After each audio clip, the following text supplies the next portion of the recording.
All right. There we go.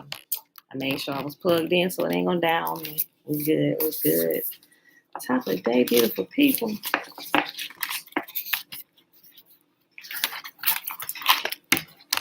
If y'all enjoyed y'all day of rest yesterday, if y'all got a chance to rest.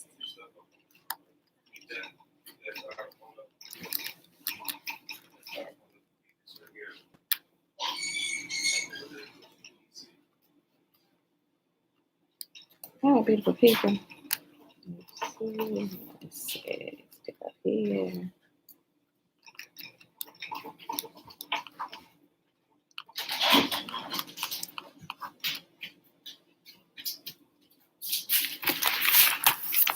All right, beautiful people. Well, let's get started. Everybody on YouTube. Top of the day. That's why I don't fix this. All right, y'all. Let's go ahead and start with the Shema. Josiah, shalom. Nikki, shalom, shalom. Okay, y'all. Go ahead and pull up the Shema or the Shema. With juice. He pours it on the floor. All right, y'all.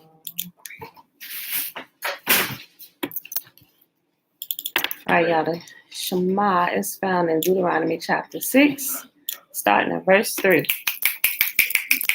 Attention, please, everyone. Hear, therefore, O Israel, and observe to do it, that it may be well with you, and that you may increase mightily, as Yahuwah, the God of our fathers, has promised us, in a land that flows with milk and honey. Hear, O Israel, Yahuwah, our God, he is one God. And you shall love Yahuwah, your God, with all your heart, with all your soul, and with all your might. And these words which I command you this day shall be in your heart.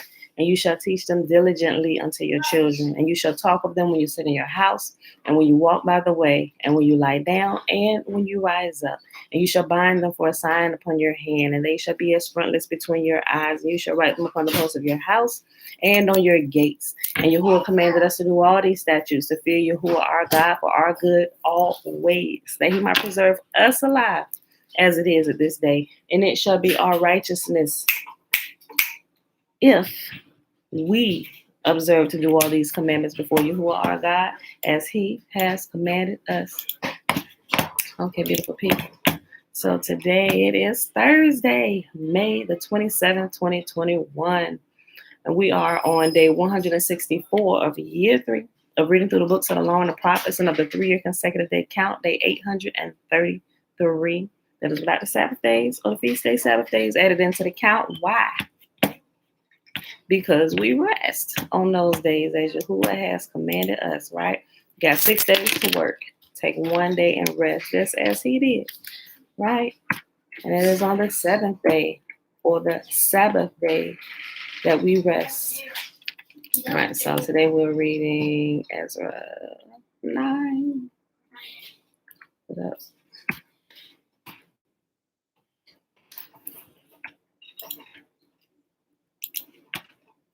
Ezra 9 and 10. Then we start on Nehemiah 1. You know what I'm thinking we're going to do? Also, when we get done with Nehemiah, like we did last time, I'm going to bring in the Apocrypha, and we're going to read the 2 missing books from Ezra. We're going to add it on there here, right? Okay. So we're reading the last 2 chapters of Ezra today, and we start on Nehemiah, or Nehemiah. Some people say Nehemiah, chapter 1.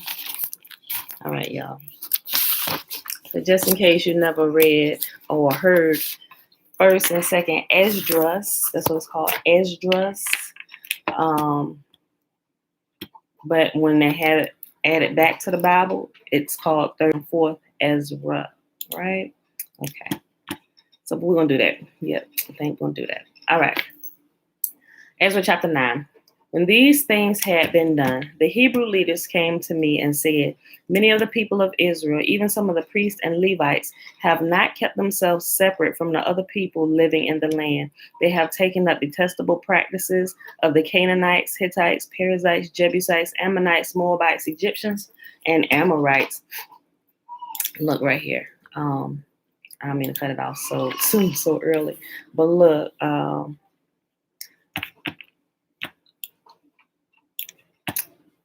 when they were, and it's fresh in my mind because as I was going through the Torah this morning. Oh, y'all, I forgot to tell y'all. I'm sorry. The other day when we were reading, I'm gonna come back to my point. The other day when we were reading, I told you that the Torah can literally be read within like an hour. It literally can, like every day, like the meat of what was said. It is found in Exodus chapter 19 through chapter 23 of Exodus, right? That's the meat of the Torah. That's the portion that is for everyone, right? Now, the next few chapters from chapter 24 to chapter 32 is like the requirements for the priest, the priesthood, and the temple. So that's what you'll find through there. But I recommend if you don't read anything else, you can meditate and study on Exodus chapter 19 through 23. Everything else that's given is the story around the Torah that was given. So whenever you see them say, and I'm sure it's probably missing some pieces, right? And there's definitely pieces added in with the sacrifices, right? We ain't gonna get too deep into it today, but I'm telling you, just like it was leaven added to the New Testament, there's definitely leaven added to the Old Testament, right? And I'm going to tell you the blood sacrifices all the way through and through is leaven. Like I told you, I'm working on, we talk about it a little bit, but like I told you before, I have a Bible where I'm specifically going out, crossing out anything that got to do with the blood sacrifices, right? And then reread it. I can clearly tell that the stuff has been added, just how many times I've read through it and studied it. So, but now I understand even more, even getting back to gardening and how the body operates and how it works. And it's just, there's something wrong, right? So if we don't pick that up, we might be still led astray in some areas, right? Okay, so but we'll talk about that again later. But the Torah, like I said, it can be read every single day. Exodus, and I know they call the first 5 books, but the meat of the instructions and to jump right to it is Exodus chapter 19 through 23. Make a note of it. Highlight them chapters in your Bible, whatever. But that's it. Remember the chapters 24 through 32 is for the priesthood. And there's a lot of leaven added in there. And the priesthood portion of it. And all that I said all this because when we got here to it's still verse 1 of Ezra chapter 9. It says, they have taken up the detestable practices of the Canaanites, Hittites, Perizzites, Jebusites, Ammonites, Moabites, Egyptians, and Amorites. You will see when you start reading through the Torah, Yahuwah specifically, very specifically, he always pointed out, he said, when you get to these lands, he said, I'm going to drive out the people before you. He said, but I'm not going to do it all at one time, at least the land become too much for you and the animals there overtake you. He said, but all the people that I want out, he said, I'm going to drive them out little by little. Either they're going to, they're driven out, maybe it's death. They actually decide to pick up and move. But either way, you will say he's going to get them out of there, right? He said, but while you're there, while I'm weeding them out, he said, do not take up the practices that they do. He said, because everything that they do will lead you into idolatry. If you start taking up what they do, although you're living in a land amongst people who worship idol gods, do not follow them. Do not worship in the way they do, because they will lead your heart away from me. They will cause you to commit idolatry, which is breaking my command, right? So, like I said, I was going through that this morning. So this right here, if you're familiar with that, you will see some of this stuff that Ezra, the book of Ezra, is bringing out. So I just wanted to say that to you, just in case you hadn't quite picked up on it yet, right?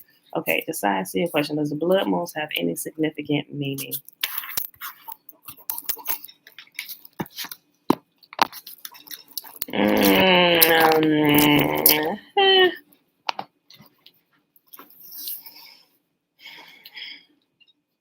It has significant meaning in the way the church teaches it, and the state of Israel teaches it, the Jewish people, right, for signs and stuff. Here's what I'm gonna say. From my personal experience, looking into all these things, I got all these blood moon prophecy books that I've read over the last few years, and as I've actually began to turn back to Yahuwah and to his commands, what I realize is, how can I say this? And I'm not saying discount it altogether. I'm really not.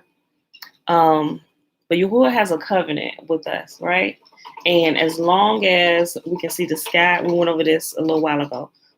As long as we can see the sky, like heaven and earth bears witness to his covenant with us. As long as we can see heaven and earth, Yahuwah's covenant always stands. Now, when we see, there are some things that happen in nature that are normal, right? That doesn't necessarily mean that it's a sign. And there are some signs and stuff in the sky, but a lot of these signs that we see, a lot of times it's because of things that man is doing, right? Because they spray the skies, different things going on. It could cause a film to cover the moon. Blood moons are not necessarily, they call them blood moons. It's not necessarily like a sign from heaven, so to speak. Like, you have to understand a little bit about nature and what happens during the seasons and how it, just like I said, I want to make sure I'm explaining this without getting into too much detail. There are some things that naturally occur in nature. And if we're uninformed, we can be fooled and we can be led to believe that it's something else when it's really not. So bless you, Isaiah. So that's all I'm gonna say about that. But I know how it's being taught, and you can track different things. But once you begin to understand a little bit more about nature, actually kind of get out there and study the words of Yah and like begin to apply them, some things you'll realize it's some of the teachings might be just a little bit off. And I know people make money off of teaching different things, and people just kind of kept in a state of flux all the time with different prophecies and things like this. But Yahuwah talks about it. He talks about, I want to say it's Jeremiah. He said, don't be afraid of their prophecies, right? And I think one of them blood moons actually falls into that category.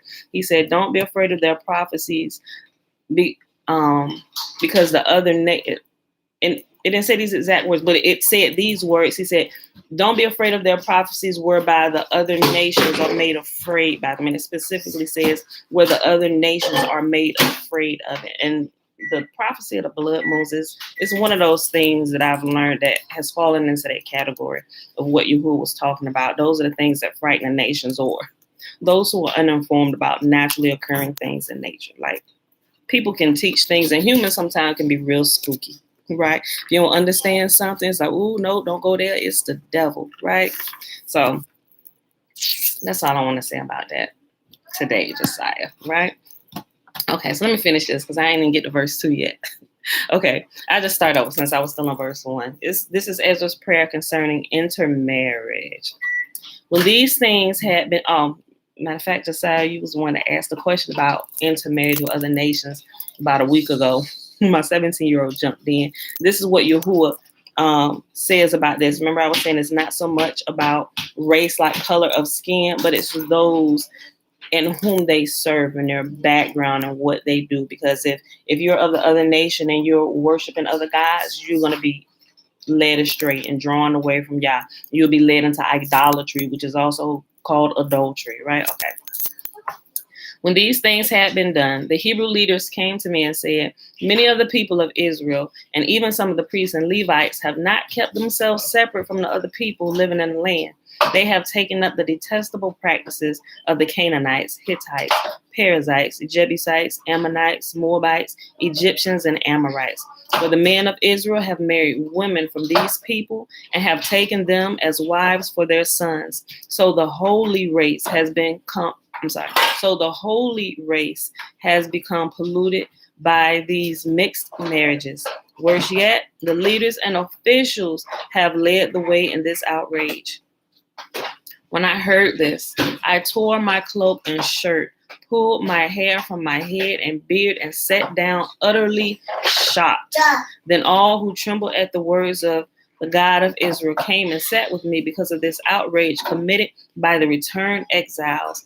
And I sat there utterly appalled until the time of the evening sacrifice. So he's sitting here. Remember, they've all gone back King Cyrus, they didn't issue the decree. Go ahead, help them whatever they need. Y'all go build up y'all home, walls, temple, whatever it is you need to do. Everything you need, take with you. Make sure they get everything they need. All the guards, everything, right? Everybody that was in the king's service.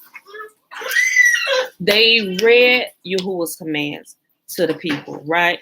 And Ezra is saying it said he was utterly shocked. Like, guys, we just got back here. And y'all already starting to do the things that got us kicked out the last time, right? Hey, chill. Listen, I'll read again. When I heard this, remember, he said, worse yet, the leaders and officials have led the way in this outrage, meaning that they are going doing exactly what Yahuwah said. They're mixing with people who are committing idolatry. When I heard this, I tore my cloak and shirts, pulled hair from my head and beard, and sat down utterly shocked. Then all who trembled at the words of Yahuwah, the God of Israel, came and sat with me because of this outrage committed by the returned exiles. And I sat there utterly appalled until the time of the evening sacrifice. At the time of the sacrifice, I stood up from where I had sat in mourning with my clothes torn.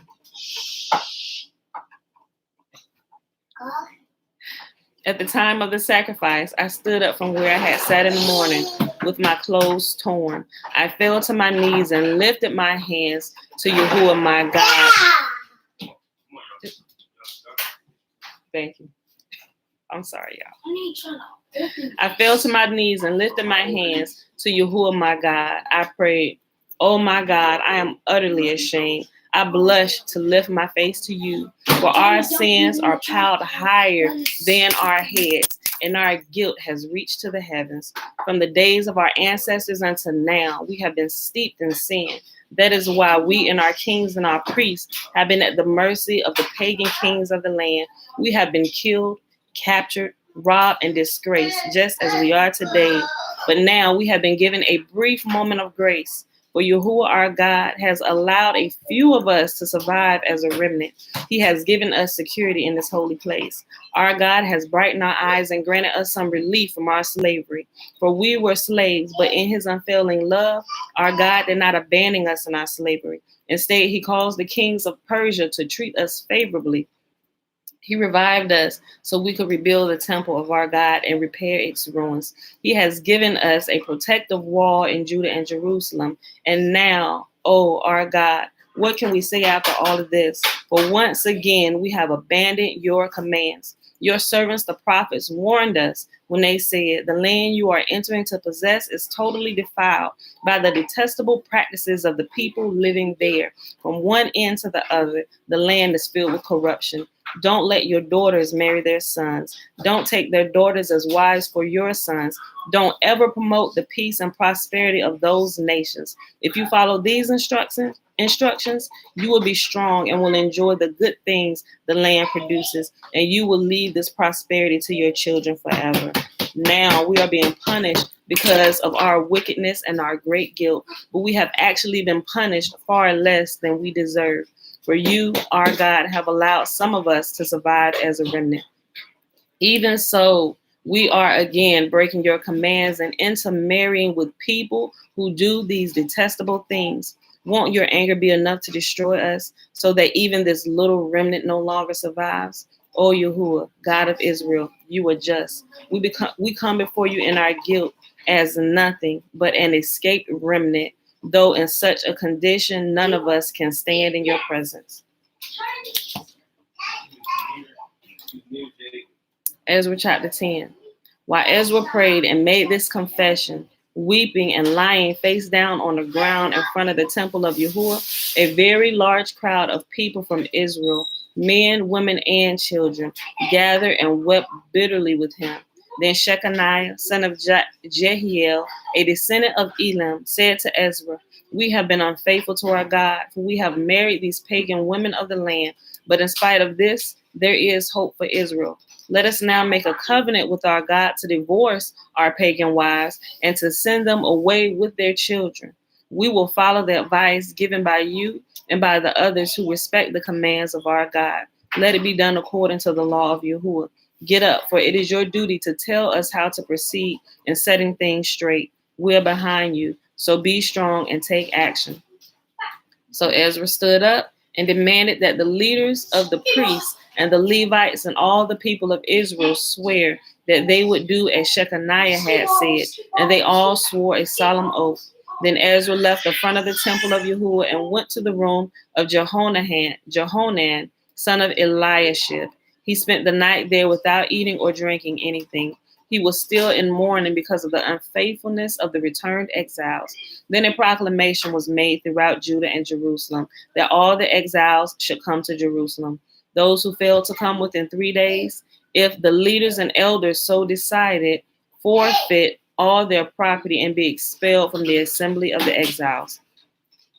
Within 3 days, all the people of Judah and Benjamin had gathered in Jerusalem.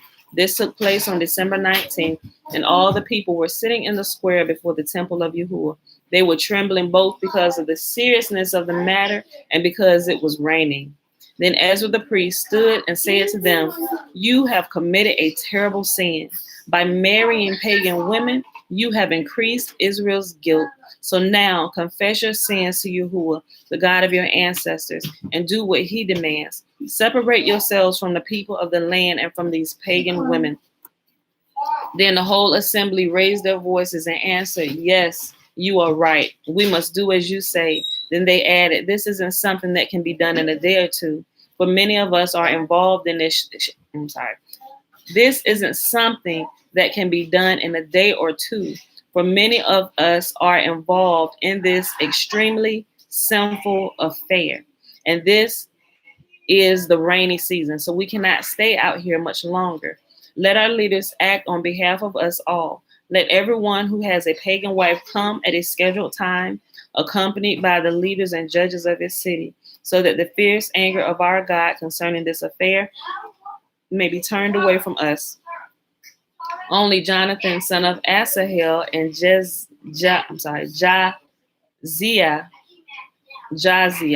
son of Tikvah, opposed this course of action, and they were supported by Meshullam and Shabbatai the Levite. So this was the plan they followed. Ezra selected leaders to represent their families, designating each of the representatives by name. On December 29th, the leaders sat down to investigate the matter. By March 27th, the first day of the new year, they had finished dealing with all the men who had married pagan wives. These are the priests who had married pagan wives. From the family of Jeshua, son of Jehozadak, and his brothers, Maaseiah, Eliezer, Jarib, and Gedaliah, they vowed to divorce their wives, and they each acknowledged their guilt by offering a ram as a guilt offering. From the family of Immer, Hanai, and Zebediah. From the family of Haram, Messiah, Elijah, Shemaiah, Jehiel, and Uzziah. From the family of Pashur, Elonai, Messiah, Ishmael, Nathanael, Josabad, and Elasa. These are the Levites who were guilty: Josabad, Shimei, Keliah, also called Kelita, Pethaliah, Judah, and Eleazar. This is the singer who was guilty: Eliashib. These are the gatekeepers who were guilty: Shelem, Telam, and Uri. These are the other people of Israel who were guilty: from the family of Parosh, Ramiah, Isaiah, Malchijah, Mia, Jamin, I'm screwing up some of these names, y'all, forgive me. Eleazar, Hashabiah, and Benaiah. From the family of Elam, Mattaniah, Zechariah, Jehiel, Abdi, Jeremoth, and Elijah. From the family of Zatu, Oenai, Eliashib, Mattaniah, Jeremoth, Zabad, and Aziza. From the family of Bebai, Jehonan, Hananiah, Zebai, and Athaliah. From the family of Bani, Meshullam, Maluk, Adiah, Jeshub, Shield, and Jeremoth. From the family of Pahath Moab, Adnah, Kilal, Benaiah, Messiah, Mattaniah, Bezalel, Benui, and Manasseh. From the family of Hiram, Eleazar, Ishijah. Malchijah, Shemaiah, Shimeon, Benjamin, Melech, and Shemariah. From the family of Hashem, Mattanai, Mattatah, Zabad, Eliphalet, Jeremiah, Manasseh, and Shimei. From the family of Bani, Madai, Amram, Uel, Benaiah, Bediah, Kilui, Baniah, Merimoth, Eliashib, Mattaniah, Mattanai, and Jashu. It's just spreading like wildfire. One saw them do it, and everybody's, oh, we can do this? Oh, I'm going to go ahead and grab me one or two. Shalom, Ma. You see how this sin just spreads like wildfire, right? And it started with the priest. The priest. The lips of the priest should reserve knowledge, like the book of Malachi say. But you got priests defiling the commandments, defiling their office, and leading the entire nation astray. The exiles who will let return, mind you. From the family of Bani. Sorry, y'all. Sorry. It's my grandbaby. Sorry, y'all. From the family of Bani, Madai, Amram, Uel, Benaiah, Bediah, Kilui. Elijah, does he want something to eat or something to drink?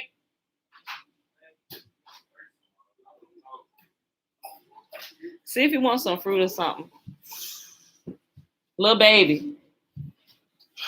We live. The whole world hears you screaming, little child. You want apple?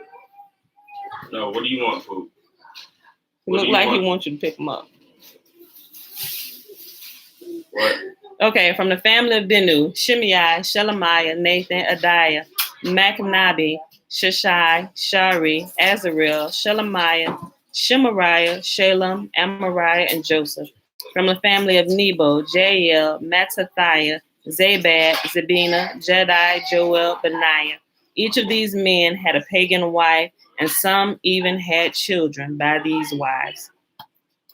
And that was the last chapter of Ezra, my beautiful people. So that was Ezra 9 and 10. And I'm not sure if you noticed, they knew something was going on, because not was it only just the rainy season, but I believe it's in, we're going to read it when we get to, it might, don't quote me, but it tells you that the rain, they mentioned it was the rainy season. We cannot handle this now, but the rain that was happening, it was like, it wasn't normal. So they knew something was wrong. When nature gets out of whack, and Ezra realized it, and with the rain, he was like, okay, somebody has sinned. And when they realized what it was, that the exiles, the ones who had just let come back, when he realized that they all, not all of them, but majority of them were sinning, starting from the priests down. That's why everything was going haywire. That's why he sat there, I bet. And he sat there utterly astonished at what was going on, right? So we're going to read over it. Let me see if I can find it, rain. But I'm sure we're going to read over it while we're over the next few days. I just forget exactly where it was, but it gives more detail on why and the rain, how it was unnatural at the moment. I'm so sorry about the noise in the background. My grandbaby trying to get them quiet.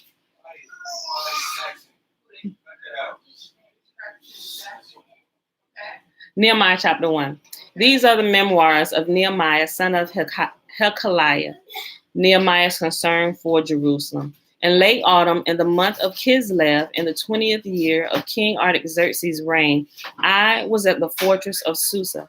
Hanani, one of my brothers, came to visit me with some of the other men who had just arrived from Judah. I asked them about the Hebrews who had returned there from captivity and about how things were going in Jerusalem. They said to me, things are not going well for those who return to the province of Judah. They are in great trouble and disgrace. The wall of Jerusalem has been torn down, and the gates have been destroyed by fire. When I heard this, I sat down and wept. In fact, for days I mourned, fasted, and prayed to the God of heaven. Then I said, oh Lord, hey guys, I need y'all to get out the kitchen. Bella, y'all take that through there. Y'all being too loud. When I heard this, I sat down and wept. In fact, for days I mourned, fasted, and prayed to the God of heaven. Then I said, oh Lord, God of heaven, the great and awesome God who keeps his covenant of unfailing love with those who love him and obey his command. Listen to my prayer. Look down and see me praying night and day for your people Israel. I confess that we have sinned against you. Yes, even my own family and I have sinned. We have sinned terribly by not obeying the commands, decrees, and regulations that you gave us through your servant Moses. Please remember what you told your servant Moses. If you are unfaithful to me, I will scatter you among the nations. But if you return to me and obey my commands and live by them, then even if you are exiled to the ends of the earth, I will bring you back to the place I have chosen for my name to be honored. The people you rescued by your great power and strong hand are your servants. O Lord, please hear my prayer. Listen to the prayers of those of us who delight in honoring you. Please grant me success today by making the king favorable to me. Put into his heart to be kind to me. In those days, I was the king's cupbearer. And that is the end of Nehemiah chapter 1 and the end of our reading of the scriptures for today. So let us go ahead and hop on over here to Fossilized Customs. And we're going to pick up where we left off at on Tuesday. We left off on page 99. We were talking about how Halloween was created and where it originated from, and it was originally called the Feast of the Dead, right? Well, it's funny. Somebody responded on the video yesterday, day before yesterday. He was talking about this. There is a song that's done. It's like it's by a Caucasian gentleman. I forget his name now, but I know the song because when he put it up, I went and looked it up. He said, "Oh, so this what this song was talking about? Tie a ribbon around the old oak tree. Tie a yellow ribbon around the old oak tree, right?" And I'll post it. Hold on, I'll put yellow ribbon. I mean, you can with yours, just put it in something else. Oh, well, go ahead and just mix it up then. Yeah. But it's called, that's not the title, but it's Tie a Yellow Ribbon Around the Old Oak Tree. And what we know that is from learning about Halloween is, and we talked about it. If you missed it, just go back and watch the video. But anyway, the Feast of the Dead, when we see the kids dressed up as the dead ghosts, goblins, or whatever it is they dressing up for Halloween, somebody dead, right? That was signifying to the people who were living in those days. That was a representation of the spirits who would come looking for an offering, right?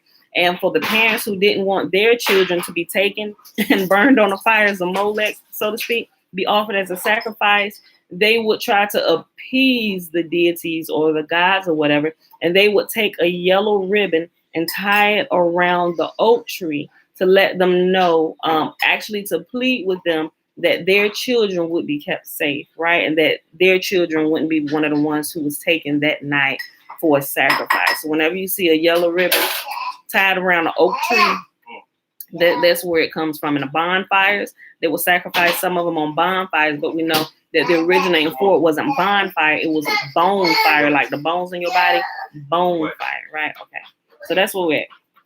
All right, so the last section of this book, last paragraph, the title is called From Samhain to All Saints. Without forcing the pagans to drop their practices but accept Christianity, the RCC, remember RCC is the Roman Catholic Church, merely made allowances to accommodate the barbarians and called it acculturation. They sanctified the pagan rituals by... I'm sorry, y'all.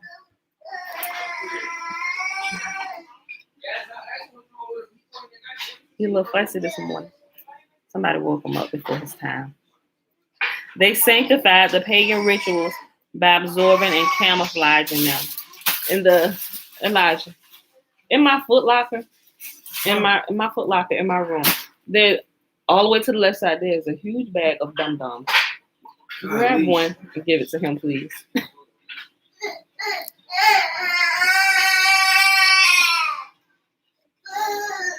Go ahead. Follow, or he don't know which way he want to go. We're running back and forth in the hallway. Okay, I'm sorry, y'all. Without forcing the pagans to drop their practices but accept Christianity, The RCC merely made allowances to accommodate the barbarians and called it acculturation. They sanctified the pagan rituals by absorbing and camouflaging them. In the 7th century, the Pantheon at Rome was extracted from the barbarians and made it into a cathedral. In the Greek, is cathedra, meaning seat or throne. Pantheon means all gods. They renamed it the Church of the Blessed Virgin and All Martyrs. Thus, it changed from the worship of all gods or pantheon to the center for honoring all saints. The day chosen to honor all the hallowed saints was first observed on the evening of May 14th and was known as All Hallows Festival. Well, we heard about the day before, All Hallows Eve, right? This festival was officially authorized in 835 CE by Pope Gregory. We said it was the fourth. Y'all, had to get my Roman numeral chart. I remember. Y'all text, okay. It was officially authorized in 835 CE by Pope Gregory the Fourth after it was moved to November the 1st to coincide with the festival of Samhain. It began on the evening of October 31st, which was called All Hallows Eve. Saints in the Hebrew word is Kodeshim, based on the word Kodesh, meaning set apart. A Kodeshi is a living person, and they don't need the RCC to canonize them after they. Mom, Yes. you tell Elijah get Jackson a lollipop. Yes, I did. Now I get one. Yes. A Kodeshi is a living person, and they don't need the RCC or the Roman Catholic Church to canonize them after they die to be a saint. The word Kodesh has been translated to the word holy and hallowed, which really means hallowed. A great amount of behavior from ancient solar worship came from the Far East, as the ascended deities worshipped in the East were depicted with blue sky skin and a glowing nimbus encircling their heads. Here's a picture. You guys probably know what that is already. So anytime you see a picture of like one of the deities or Greek gods, and even JC in the Christian church, no matter if he's white or black, no matter that you change his skin to black, it's still wrong, people, right? It's still wrong. It's still wrong. It's still the same human sacrifice. They're just trying to catch the ones that's running free, changing to black. He black. Y'all black. He black. Y'all. No. I'm the son. We're the son of the Most High, right? Okay. Pagans used yellow nimbuses and floating gold hoops in stone carvings, paintings, and stained glass windows, as well as statues to identify their deities and founders as being inhabited by the sun. It's all sun worship. Notice you'll see the black JC just like the white JC with the halo going around his head. I'm telling you, y'all gotta pay attention. When you see a halo about the head of someone in real life, it's probably a ball of lightning. But in any case, get away from them. The translation Holy Spirit comes from the original Hebrew Ruach HaKodesh, the set-apart spirit. Ruach is the Hebrew word for breeze or wind, and it is the presence of the helper. Okay, they say Yahusha in spirit. That's not quite right? We'll just cross that out. It's always Yah, right? It's always Yah. He is not a hallowed spook. And after, see. Okay, right here. Okay, I'm going to read what it says. He is not a hallowed spook. And after his resurrection, distinctly, he said he was not a ghost. All of this, y'all. Hold on. I read it so y'all won't say I'm skipping over it or whatever. But if you've been here the last few days, we've been talking about this. There's been leaven that's been added, right? Okay. All right. He first sent his. Hold on. It's Yahuwah. Okay. Yahuwah sent his spirit to the Nazarene, or it says Ruach. Whenever you hear Ruach, it's it's spirit, like it just said, right? So don't get all discombobulated when you hear people saying, "Oh, the Ruach Hakodesh." Like they just use it interchangeably, but a lot of them still use it interchangeably, ignorantly, right? It's always Yahuwah alone, right? Okay, not somebody else outside of Yah. Whenever you hear Yah talking to you, call it the Spirit of Yah. It's always Him. Matter of fact, if you hear multiple voices, and some people do, His voice is very distinguishable from all others, right? I clearly know when Yah is talking to me and when another spirit is trying to talk to me. I'm like, yep, get out of here, right? And look, here's something that you may or you may not know. Do you also know that sometimes spirits that you hear, it may not necessarily be a spirit from the unseen world, but did you know that it could also be a human spirit that is projecting themselves? Like that's possible. You hear people call you if you heard of astral projecting, that's a real thing. Like you can literally project your spirit into another place and do stuff.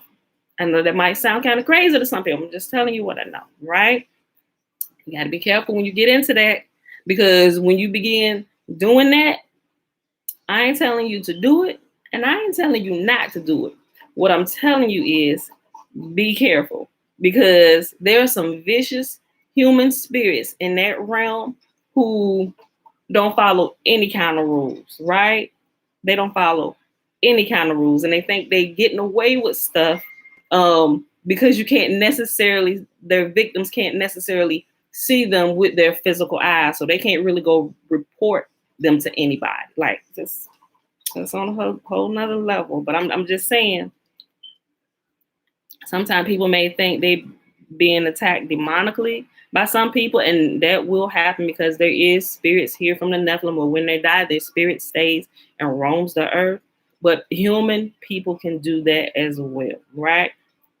I haven't found a book that tells you can do that, but from personal experience of it happening to me, I know that it can be done. So I'm just saying, okay, just so you know, okay. See, he first sent his Ruach to the Nazarene, gathered in the temple on the 50th day from the count of the day after the Sabbath to the day after the seventh Sabbath, now called Pentecost. In the Greek, it's the count for 50. This was the annual appointed time in Leviticus 23 and Deuteronomy chapter 16, which commemorated the giving of the Torah at Sinai. It is really called Shavuot, meaning weeks. The Torah was written in the hearts of the Nazarene, fulfilling the prophesied renewed covenant in Jeremiah 31 and Hebrews 8 and 10. Mythology is the next section.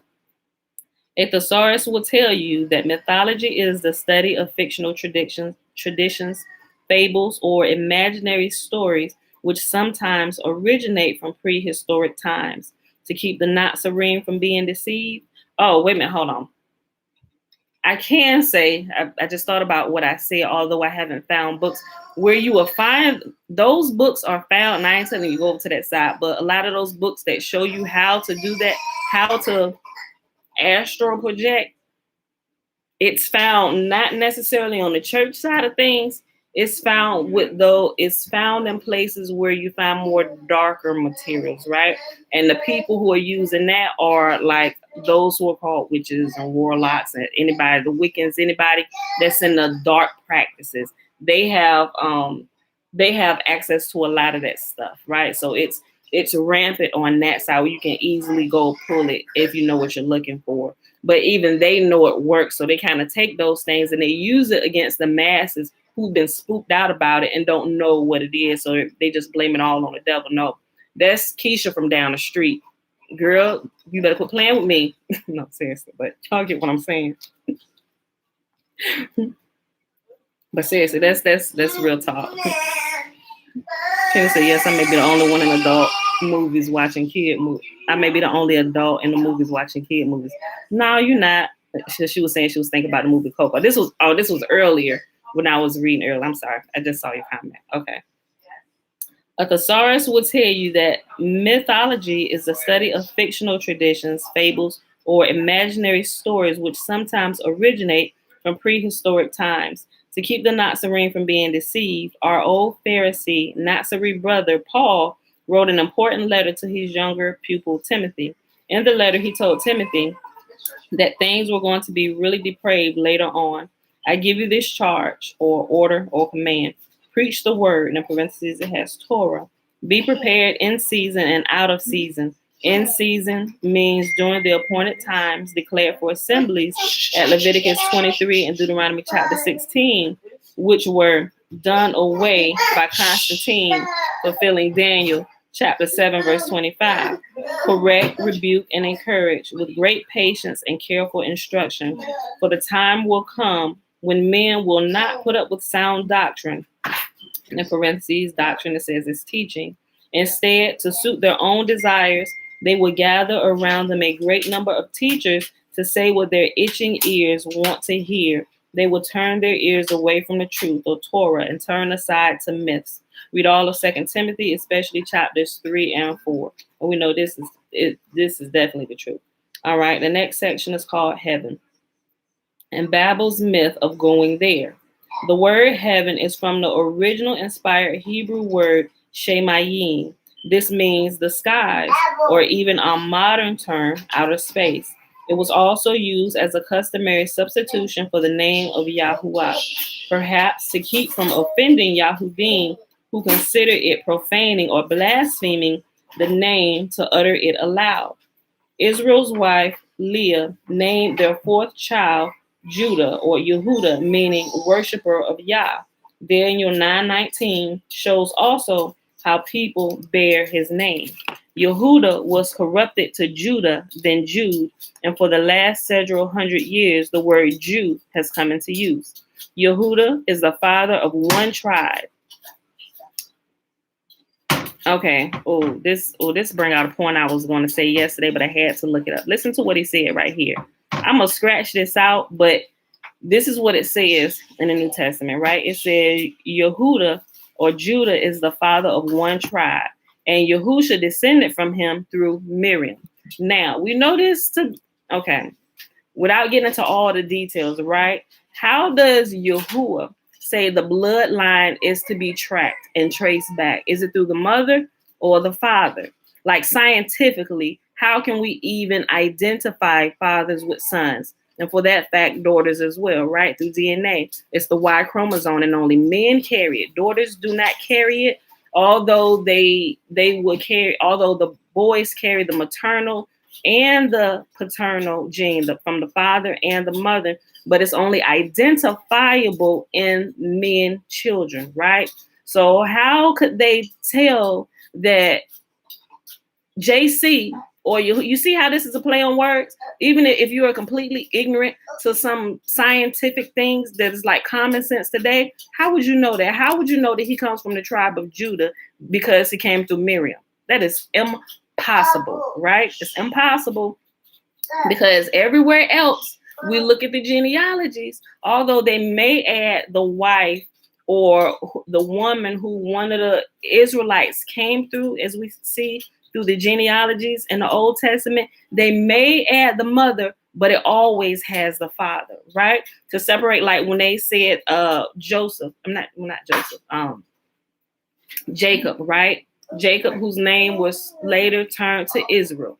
When it gives the women he bore children by, it said these were the sons and daughters, most of the sons, but if they had a daughter, they listed them. But these were the sons who came through Rachel. These were the sons or children who came through Leah, then through the concubines and stuff like that, right? But it never just lists the woman alone, because you cannot track the lineage through the woman. You can only track the maternal lineage. And what I was going to say the other day is, if you look at the Jewish people in the state of Israel that was created by the Balfour Declaration, which was the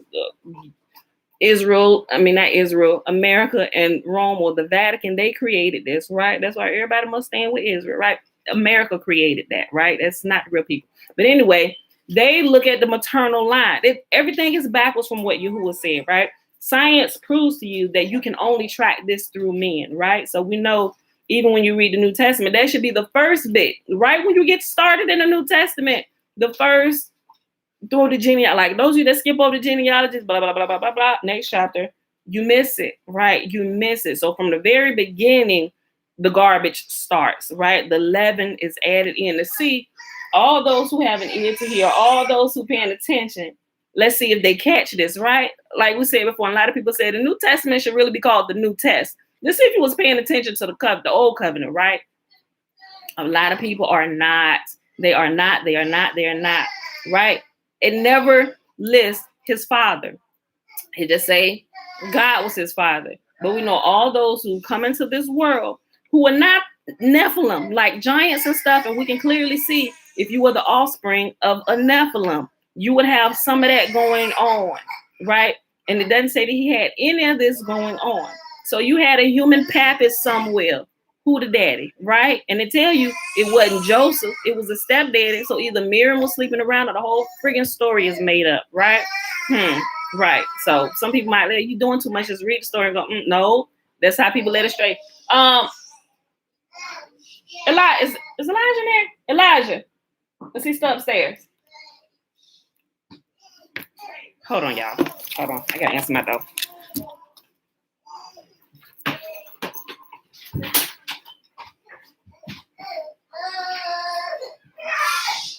Oh, he's sitting in there and had on headphones. Okay. Sorry, y'all.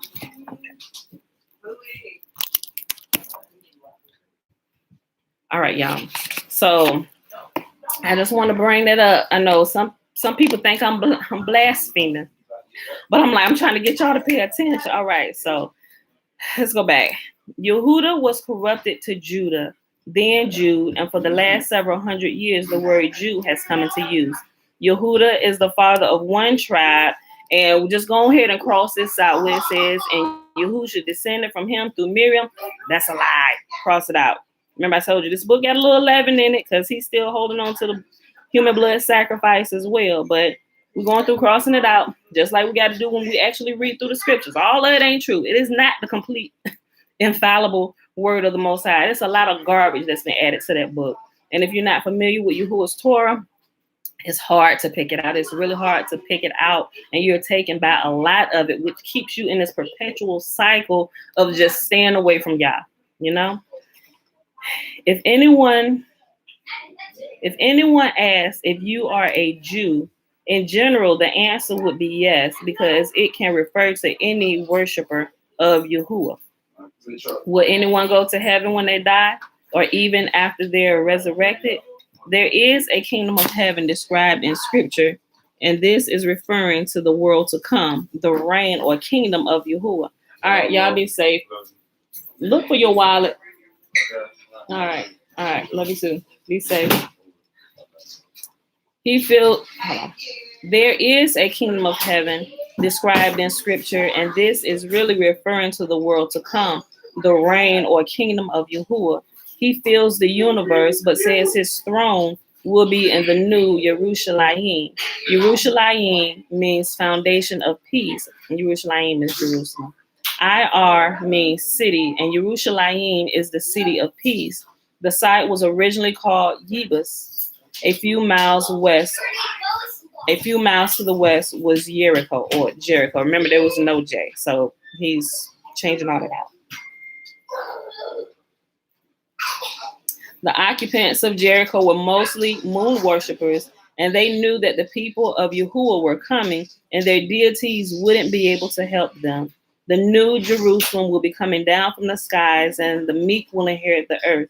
There is not even a hint in the writings that anyone will be going anywhere in the skies. We will be caught up and gathered to be with Yahusha, but we will not be living anywhere in the sky. Right? So even this right here, we will be caught up. This is how they go ahead and scratch this out, right? Because they took that out of context. Let's see. You can leave but we will not be living anywhere in the sky. That's true. You ain't gonna be living in the sky, right? And it's not a catching up or a catching or way, so to speak, because what Yahuwah said is going to be a returning of his people to the land, to their original land. That's what that is. If you want to look at the rapture as being that, okay, but I would say not okay, because people who don't understand it still get it all misunderstood, right? Okay, so there's not even a hint in the writings that anyone will be going to anywhere in the skies. Bella, stop. Even the dead will be raised, but if they are already in heaven with him, then why are they only being gathered to him? Hold on. But if they are already in heaven with him, then why are they only being gathered to him? They will sleep until he returns. Yerushalayim is a city of peace. And guys, we're going to end this in a couple minutes. My background's too loud today. They will sleep until he returns. Yerushalayim will be a city of peace, but it will receive a new name, Yahuwah Shammah, meaning Yahuwah is there. The earth will be restored, and those who obey the living water that flows from the city, which is the Torah, will enter it. The kingdom of outer space will be established on earth among men, with the throne of the Creator here. The high priest of the Kohen Gadol, a Hebrew rabbi, will be seated on the throne. So the dead saints, Kodeshim, and the Nazarene who follow Yahusha will be here on earth, clothed in immortality. Okay, scratch out all this last part, y'all. And hold on. I'm going to read this last part. Most of us ask for advice when we already know the answer, but we want a different one. Okay, so right here, listen. Even to this right here, this last sentence where it says the high priest of the Kohen Gadol, a Jewish Yehudi rabbi, will be seated on the throne. So the dead saints, Kodeshim, and the Nazarene who follow Yahusha will be here on earth, clothed in immorality. The only thing you can keep is we will be here on earth, right? If we go back to Daniel, Yahuwah says, remember, Daniel had this vision. And it says, I saw one like the Son of Man, right? And it goes through and it talks about how judgment takes his seat and began to rule, and his rule would never end, right? Let's kind of sum up the vision he had. But if you keep on reading, it gives the interpretation of that dream. And it said the one who looked like the Son of Man wasn't one person. It was a nation of people who were ruling, right? It's the entire nation of Israel who is ruling as kings. Not one person. Yes. Jay just slammed this door. Okay. All right. This door. So it's different things like this. So when you go through, and don't get frustrated when you see things that seem to be conflicting, right? It absolutely is conflicting, but don't get frustrated. Go back to what it originally says. And once you have the proper understanding on who the Son of God is, right? We know that the Son of God, you will say, my firstborn son is Israel, not one person. Yahuwah's son is a nation of people. In the Old Testament, when you get to New, they just completely use a singular form. They created one person. They call him the only begotten Son of God. Yahuwah never said that. He never said anything about an only begotten. And you would quickly put that away if you understood why he called us his firstborn, right? It's like only begotten, like, and all.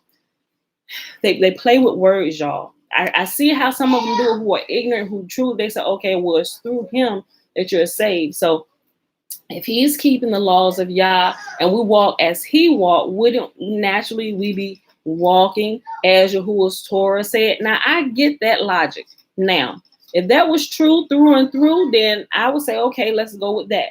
But I say, let's not go with that because of some of the stuff that the New Testament says that Yahuwah says that Yahuwah says not to do, but JC says it's okay to do. And don't try and take that and flip that all around like, well, on the spiritual side, because it's not, because we're not even to act like we're doing some of the things that Yahuwah said we're not to do, because it trains our minds to do those things and go against Torah. We're going to eventually act those things out, right? So that's why I said, you really, really, really, really must know what Yahuwah says, right? And so a lot of this, like I said, we're scratching out a lot of this 11.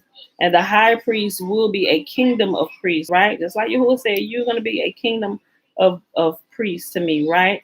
To the whole world, so that the whole world who has gone astray, you're the firstborn son, because of the other nations, he desires many more sons who would return to him as the only creator, to let them know, to teach them, I want my firstborn son, those who I've entrusted with the words of life. That's that I have taught it to teach, that I have taught it to who will teach it appropriately to the nations. Go out there and tell them that there is a living God and I am he. And what they're worshiping are gods of wood and stone who are deaf, dumb, and blind. They can't see, they can't hear, they can't speak, they can't eat any of that food they're offering them.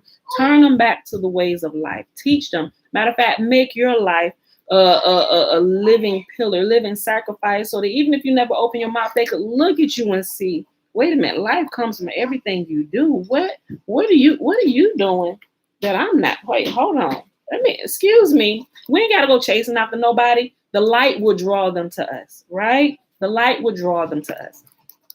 So with that being said, please be aware of what you're reading, especially if you only read the New Testament. I would say pause on that. Pause on that and go read the words of Yah. Spend time in the Old Testament. Take about a year and read it over and over and over and over again, right?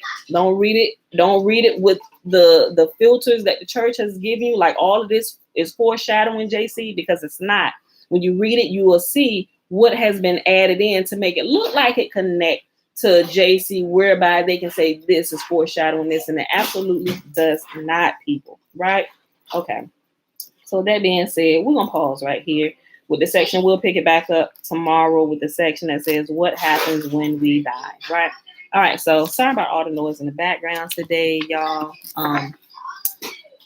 Hopefully it'll be a little more quiet tomorrow when we come on live.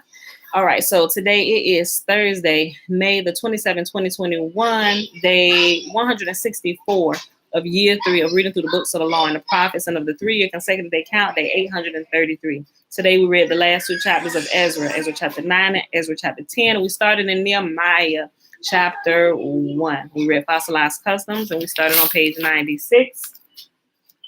And we ended or paused on page 101. Yep. Okay, y'all. So let's go ahead and pull up the blessing for today. No, people got to get to work, and we're already where we at. Yeah, we already at the hour mark anyway. So let's go ahead and pull up the blessing. Thanks for hanging out with me today, Uncle JB. I know you've been here. I just forgot to say hello. All right, y'all. The blessing is found in Numbers chapter 6, verses 22 through 27. Remember, the first 21 verses is the Nazirite vow. And Yahuwah spake unto Moses, saying, Speak unto Aaron and unto his sons, saying, On this wise you shall bless the children of Israel, saying unto them, May Yahuwah bless us and keep us. May Yahuwah make his face to shine upon us and be gracious unto us. May he lift up his countenance upon us and give us peace. And they shall put my name upon the children of Israel, and I will bless them. All right, beautiful people. Yeshua means salvation. He asked a question, who is Rachel? I was talking about one of Jacob's wives, the wife he worked for Laban for, which actually became his second wife, but Laban gave his sister Leah to him. That's what I was talking about, who is Rachel. Okay. All right, y'all, that's it. There's no more questions. I'll see y'all back here tomorrow morning, bright and early, 7:15 a.m. Eastern Standard Time. Thank y'all for hanging out. Trina, I just saw your comment. Yeah, that's right. So either he had to have a human father from that line, or it's all a lie, right? It is. Yes, absolutely. Because you got to remember, that's why I'm sorry. I know I said we can go, but go if y'all need to. Get to work, y'all. But I'm going to answer this. So with JC, it absolutely, when Yahuwah gave King David the promise, well, the promise originated with Abraham, right? Passing it down, but it was the line of King David that Yahuwah said he would give the throneship to, right? And that the king, so whenever there is a human king among us, right? Although Yahuwah is ultimate king, that king would be in submission. He's the king here on earth is like the leader of Yahuwah's army. Look at it in that fashion. Yahuwah is king, right? But the person that he puts in charge here, just like when you go anywhere, because it's a bunch of people, you need somebody in charge, right? So Yahuwah, before it was actual kings, Yahuwah used judges, right? There was always a head leader that was in direct communication with Yahuwah, right? So he kind of set up ranks. Yes. So it had to come from David, right? The king had to come from David. And if Yeshua was a king like the church teaches, that discounted him right there when we start the book of Matthew, because it cannot pinpoint a father to the Davidic bloodline or to the lineage in Judah. It doesn't pinpoint anybody, right? So people like to over explain it. So with this, well, doesn't God supersede all of that? Well, yeah, but don't play with me. You're playing with words, right? Just like with when we talked about the other day, the Melchizedek order. I forget who it was that asked about the Melchizedek order, right? Matter of fact, if you go back and watch that video and just skip to the end, I put a time marker where you can click on and listen to it. They do a play on the Melchizedek order, and I meant to mention this yesterday. So if the church teaches you, and they like to use, they say JC is a priest in the order of Melchizedek, right? What they do, they superseding Yahuwah's last command, his last order, which is switched from Melchizedek. Remember, Melchizedek is simply a title, like mom is a title, right? And we know that the Melchizedek that they're referring to, that they're trying to link him to, is Shem. Shem is all the way back here. He's one of Noah's sons. By doing that, by making him a priest in the line, in the order of Melchizedek, they're trying to supersede, they're trying to trump what Yahuwah did with Jacob. So if we take it all the way back here to Shem, what does that do? That broadens the bloodline on who can be added to the ruling class, right? So because if we go back to Shem, if we go all the way back to Shem, this expands the bloodlines, and we can see it happening. Well, the Jewish people that say, well, I'm Hebrew, and they're right. They got some of them have some Hebrew blood in them. That's why Yahuwah narrowed it down through this particular one, right? Even though there's whiting out, so if you understand, you would get it, because I study kind of like a little bit of everything, and to kind of run things out, go down the line. If you take him all the way back to the order of Melchizedek, this opens up the line to everybody. Yes, we're all children of the Most High, right? Because Shem was right there after the flood. That literally opens it up to everybody, right? After the flood, it was Noah and his 3 sons, right? And then you got the people that stem from them. So clearly, just about everybody can be included, with the exception of the other 2, Ham and Japheth, right? Then you have Shem. So at least 1/3 out of all the people on the earth can track themselves all the way back to Shem, right? And the other 2/3 would either be to Japheth or to Ham, right? So you see, it's a play on words. It's that Jedi mind trick. We're going to supersede it here, where Yahuwah was narrowing it down, where there would be no confusion, because he goes, even when you look at the genealogies, it's like the scepter, different things is passed through the lineages. It narrows it down. Just like you can tell although I'm a part of a bigger family, like my mom and my dad, they have 4 children, 3 girls, 1 boy. All of us have children except for my brother as of today, right? So, but say if a blessing, I'm the firstborn of my bunch, right, of my family. So say if the blessing is handed down through the firstborn, it would be, okay, Pam's family, Pam or her. But remember, it's not through the woman, it's through the man. Get what I'm saying for the sake of the example, right?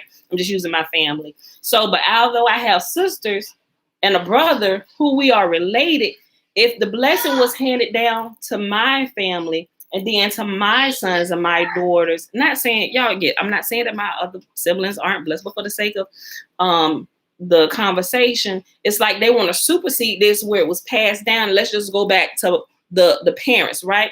And now all 4 of us can be, it's exactly what they're doing with the Melchizedek order. That's what they're doing. They're trying to supersede the passing down of the throne by going back a generation or so and putting everybody here. So now it's like everybody's in it right now. So we all can be. And I'm just like, yep, but you don't even see that. If you don't know, the best way I can explain it, y'all, based on my understanding as of today, that's what is happening. And when you get familiar with the Torah, with the words of Yah, the truth, you can begin to uncover a lot of that stuff. You literally have to put away everybody's interpretation and allow Yahuwah himself to teach you. No matter how logical and how learned you think your teachers are and how good they are with breaking stuff down, sometimes you even have to I ain't saying you got to throw everything away. I ain't saying throw away the baby with the bathwater. But there comes a time where you just need to put everything away and just go back and let Yah teach you. Yah, help me understand this, just without the teaching of everybody else. And then as you get through it, as Yah teaches you, you're able to pick from your different teachers in the different places. Okay, this, yep, I can keep this. I can keep this. We'll leave that over there. Toss that out with the draws. That's good for nothing but the fire. And you'll see a lot of the stuff that you've been taught, even things that sounded really good, it's good for nothing but the fire, right? So that's what I want to say about that. And that's what Trina, that was going back to what Trina said. She said, so either he had to have a human father from that line, or it's all a lie, right? Yes. And I'm on, y'all know me as of today. I ain't too much bite my tongue. I'm leaning on to the side that it's all a lie, right? He's a made up character. He's a compilation of a few different people and different things that have gone on, have been taken from the Old Testament. But you can't even get that far in your learning to understand it if you don't read the Torah, right? I didn't just boom overnight come to that and realize that. Some people, they just speak the New Testament. Oh, they will fight to the bloody death for defending this God that they've come to know and love, and says talk to them, right? And says talk to them. And that's what makes it really weird for some people. And that makes it really hard for some people to come out, because if they hear Yahuwah talking to them, I'm not saying that they don't, because Israel will hear Yahuwah. Real Israel will hear the voice of Yahuwah. But they're still ignorant to who he is, and they're calling him by wrong names. They're saying he's divided and he's this and he's that. Well, no, it's just one, the voice that you always hear. If it's Yahuwah, by reading the Torah, you'll know the voice if you've been hearing if it's Yahuwah or not, right? Everything you hear from Yahuwah, when you put it into practice, it leads to life. It leads to life, not death. Some of the other voices we've been hearing, as we begin hearing the words of Yah by reading through his Torah, we're able to identify voices. Just it's everything Yahuwah has done can be seen in nature, even in your own household, in your own family. Aren't you able to identify the voices of your family members, even if you had your eyes closed, even if you were talking to them on the phone? If you are familiar and you're in relationship with your family members and even friends, when you hear their voice, you know who they are. And when somebody comes impersonating them, even if they sound really just like them, you know whether it's an impersonator or if it's the real person. Same thing happened in the spiritual realm. Like, seriously, the same thing. It's the exact same thing. But your ears won't be sharpened to what his voice really sounds like until you read the Torah. Like, you really have to go through and just really take it in, right? Don't be a religious nut about it either. Don't be super religious. That'll get you nowhere, but frustrated. So with that being said, but that was it, y'all. So we're going to go ahead and end this today. I enjoyed it today. So I see y'all back here tomorrow, bright and early, 7:15 a.m. Eastern Standard Time. Bruce.